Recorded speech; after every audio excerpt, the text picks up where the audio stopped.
Kami akan mengajak Anda untuk memperbaharui informasi terkini mengenai situasi banjir yang melanda sejumlah wilayah di Pulau Sumatera, pemirsa. Ada rekan kontributor Berita 1 Al Mujawadin di Kecamatan Ketambe, Aceh Tenggara. Kemudian kontributor Prengki Silitonga di Tapanuli Utara, Sumatera Utara.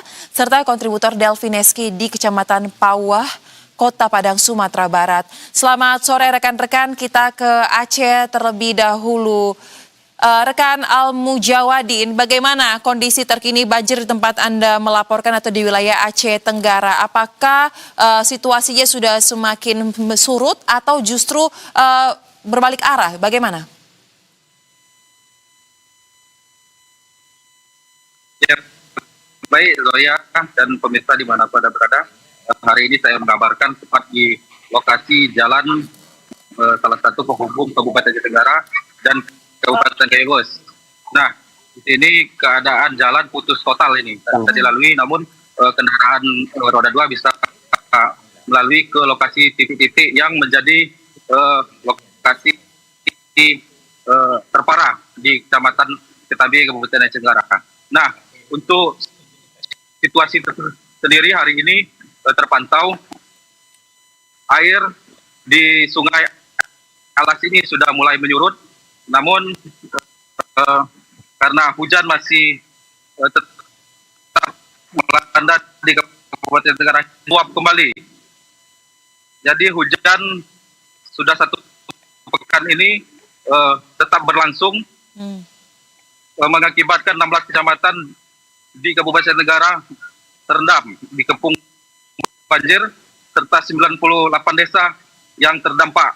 Akibatnya ada 1.879 jiwa yang hari ini terdampak dan mengungsi. Adapun korban berdasarkan laporan sementara Badan Penanggulangan Bencana Daerah Kabupaten Tenggara, terdapat 23 orang yang dinyatakan hilang. Namun dari ke-23 itu telah berhasil dievakuasi. Ada 7 orang yang meninggal dunia, 10 orang selamat, dan 6 orang lagi masih dalam pencarian. Beserta rumah juga diperkirakan ada ratusan rumah yang turut hanyut diterjang banjir bandang di Kabupaten Tenggara, serta fasilitas umum terdapat 4 jembatan penghubung 4 kecamatan yang hari ini putus total. Baik. Serta ada beberapa titik akses jalan nasional penghubung Aceh Tenggara ke Sumatera Utara dan Aceh Tenggara menghubung Gaya Luas itu putus total juga. Nah, warga saat ini pemirsa berharap adanya pendirian tenda-tenda pengungsian. Hingga saat ini pihak pemerintah daerah belum juga tampak mendirikan tenda pengungsian di lokasi-lokasi yang memang dibutuhkan oleh warga yang terdampak banjir. Mungkin dikarenakan akses untuk pendirian tenda sendiri sangat kesulitan saat ini. Serta dapur-dapur pengungsian itu, dapur-dapur untuk makanan-makanan para korban bencana itu belum juga ada didirikan di tempat-tempat yang memang dibutuhkan oleh warga. Nah, serta air bersih, obat-obat, karena banyak masyarakat yang sudah mengalami gatal-gatal, serta baju dan pakaian lainnya. Baik, terima kasih rekan Al Mujawadin telah melaporkan. Tahan dulu, kita dari Aceh bergeser menuju ke Tapanuli Utara. Ada rekan kontributor Prengki Silitonga di sana.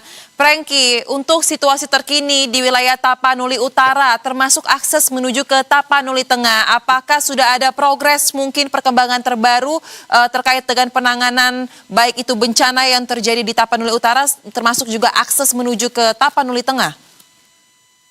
Terima kasih Mbak. Untuk saat ini akses ke Kabupaten Tapanuli Tengah dari Jalan Tarutung ke arah Sibolga untuk saat ini belum bisa dilalui. Namun dari alat dari pemerintah provinsi sudah diturunkan ada beberapa unit untuk membersihkan longsor-longsor di sekitar. Menurut dari informasi dari pihak kepolisian Polres Tapanuli Utara, saat ini lokasi longsor yang harus dibersihkan ada sebanyak 17 titik untuk saat ini yang mau dibersihkan supaya bisa sampai ke Kabupaten Tapanuli Tengah. Demikian. Baik, 17 titik yang saat ini menjadi fokus untuk dibersihkan agar akses menuju ke Tapanuli Tengah bisa segera terbuka ya. Baik, kita akan update lagi beberapa saat kemudian, tetapi kita bergeser dulu dari rekan Prengki menuju ke daerah Sumatera Barat yang juga terdampak akibat bencana hidrometeorologi ini. Ada rekan Delvi Neski di sana. Selamat sore Delvi, untuk di tempat Anda melaporkan dan juga wilayah di Sumatera Barat secara keseluruhan yang memang masih terendam banjir. Seperti apa kondisinya? Berapa banyak wilayah? Kemudian juga terkait dengan warga terdampak ini seperti apa? Bisa Anda gambarkan Delvi? Ya, betul ya.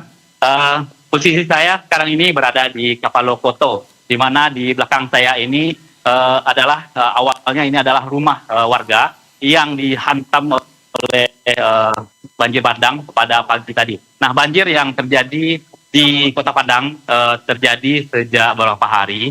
Cuman banjir bandang itu terjadi 2 hari ini, betul ya. Nah, tadi malam itu terjadi banjir atau hujan lebat dan membuat beberapa titik di Kota Padang itu banjir, begitu Zoya. Nah, di Kota Padang sendiri dikelilingi banjir pada pagi tadi. Nah, di Kapalokoto ini adalah tempat di mana puluhan rumah itu dihantam oleh banjir bandang dari arah atas di posisi ini.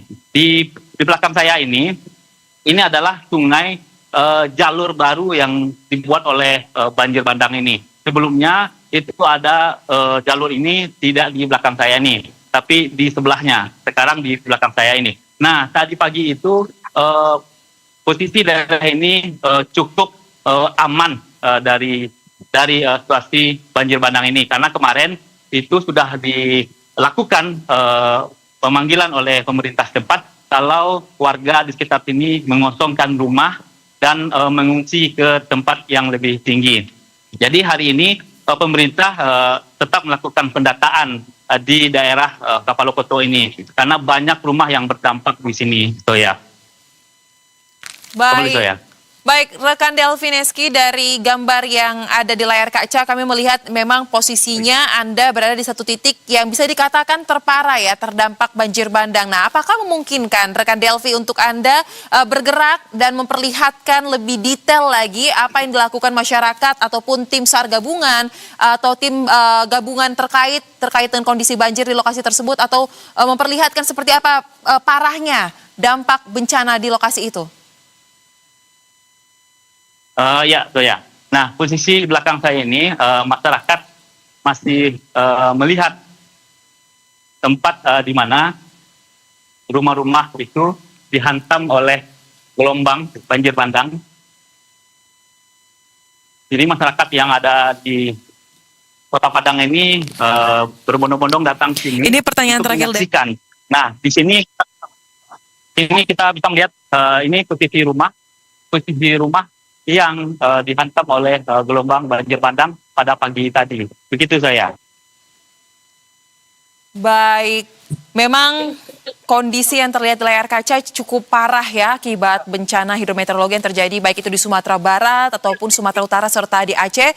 Dan kita harapkan bantuan yang sudah mengalir atau sudah menuju ke lokasi dapat segera didapatkan oleh masyarakat ya, dan akses kembali terbuka. Terima kasih rekan-rekan untuk laporan langsung Anda. Kami akan nantikan lagi perkembangan penanganannya dalam program berikutnya. Selamat kembali bertugas, jaga keselamatan, jaga kesehatan.